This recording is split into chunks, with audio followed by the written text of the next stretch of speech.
شروع اللہ کا نام لے کر جو بڑا مہربان نہایت رحم والا ہے۔ وہ ذات بہت ہی بابرکت ہے جس نے اپنے بندے پر قرآن نازل فرمایا تاکہ اہل عالم کو خبردار کرے۔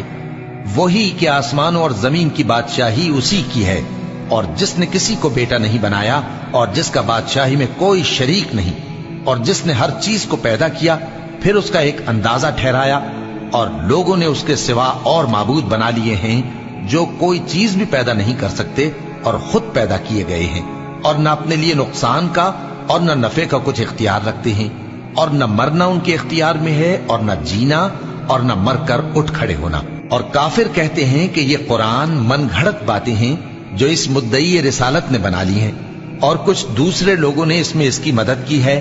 یہ لوگ ایسا کہنے سے ظلم اور جھوٹ پر اتر آئے ہیں، اور کہتے ہیں کہ یہ پہلے لوگوں کی کہانیاں ہیں جن کو اس نے جمع کر رکھا ہے، اور وہ صبح و شام اس کو لکھوائی جاتی ہیں۔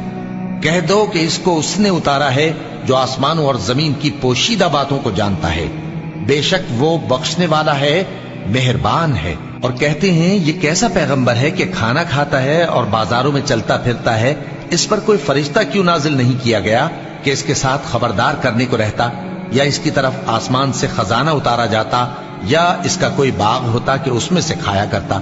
اور ظالم کہتے ہیں کہ تم تو ایک جادو زدہ شخص کی پیروی کرتے ہو۔ اے پیغمبر دیکھو تو یہ تمہارے بارے میں کس کس طرح کی باتیں کرتے ہیں، سو گمراہ ہو گئے اور رستہ نہیں پا سکتے۔ وہ اللہ بہت بابرکت ہے جو اگر چاہے تو تمہارے لیے اس سے بہتر چیزیں بنا دے، یعنی باغات جن کے نیچے نہریں بہ رہی ہوں، نیز تمہارے لیے محل بنا دے۔ بلکہ یہ تو قیامت ہی کو جھٹلاتی ہیں، اور ہم نے قیامت کے جھٹلانے والوں کے لیے دوزخ تیار کر رکھی ہے، جس وقت وہ ان کو دور سے دیکھے گی تو غضبناک ہو رہی ہوگی، اور یہ اس کے جوش غضب اور چیخنے چلانے کو سنیں گے۔ اور جب یہ دوزخ کی کسی تنگ جگہ میں زنجیروں میں جکڑ کر ڈالے جائیں گے تو وہاں موت کو پکاریں گے۔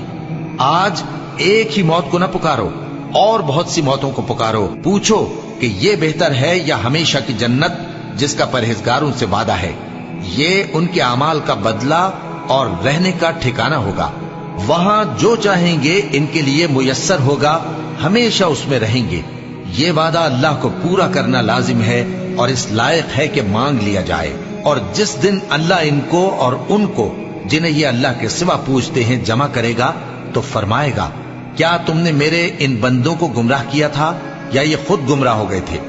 وہ کہیں گے تو پاک ہے، ہمیں یہ بات شایع نہ تھی کہ تیرے سوا اوروں کو دوست بناتے، لیکن تو نے ہی ان کو اور ان کے باپ دادا کو برتنے کو نعمتیں دی، یہاں تک کہ وہ تیری یاد کو بھول گئے، اور یہ ہلاک ہونے والے لوگ تھے۔ تو کافرو، انہوں نے تو تم کو تمہاری بات میں جھٹلا دیا، بس اب تم عذاب کو نہ پھیر سکتے ہو نہ کسی سے مدد لے سکتے ہو، اور جو شخص تم میں سے ظلم کرے گا ہم اس کو بڑے عذاب کا مزہ چکھائیں گے۔ اور ہم نے تم سے پہلے جتنے پیغمبر بھیجے ہیں سب کھانا کھاتے تھے اور بازاروں میں چلتے پھرتے تھے، اور ہم نے تمہیں ایک دوسرے کے لیے آزمائش بنایا، کیا تم لوگ صبر کرو گے؟ اور تمہارا پروردگار تو دیکھنے والا ہے۔ اور جو لوگ ہم سے ملنے کی امید نہیں رکھتے کہتے ہیں کہ ہم پر فرشتے کیوں نہ نازل کیے گئے، یا ہم آنکھ سے اپنے پروردگار کو دیکھ لیں۔ یہ اپنے خیال میں بڑائی رکھتے ہیں اور اسی بنا پر بڑے سرکش ہو رہے ہیں۔